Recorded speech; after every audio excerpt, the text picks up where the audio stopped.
एक दफा फिर अताफी चौधरी आपकी खिदमत में हाजिर हूं नई अपडेट के साथ।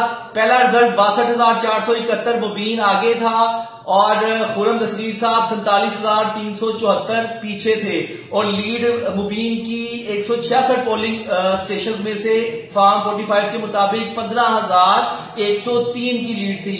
अब 41 फार्म हमारे पास और रिसीव हो गए अल्हम्दुलिल्लाह और उसमें से 13,523 आए हैं मुबीन के, 10,629 हैं खुरम दस्तगीर साहब के और इसमें से लीड हो गई 2894 की। अब टोटल लीड अल्हम्दुलिल्लाह जो मुबीन आरफ जट की यानी 78 में फार्म 45 स्टैम्प साइन शुदा रिसीव शुदा के मुताबिक 207 पोलिंग स्टेशन में 17,997 की लीड है अल्हम्दुलिल्लाह और जो है 315 कितनी होगी जी 22 लाख लो जी 22,000 की होगी है। अभी वो फार्म जो नए आए हैं वो अभी भी आपको बताते हैं, लेकिन अभी फार्म तक जो हमने काउंट किए हैं मैं मुताद बता रहा हूं जो रजिस्टर्ड है। फार्म काउंट करके हमारे 207 पोलिंग स्टेशन के 17,997 की लीड है। गुजरांवाला आपको बहुत मुबारक हो, आपको नया शहर मुबारक हो, आपको आने वाला कल रोशन कल मुबारक हो। बहुत शुक्रिया।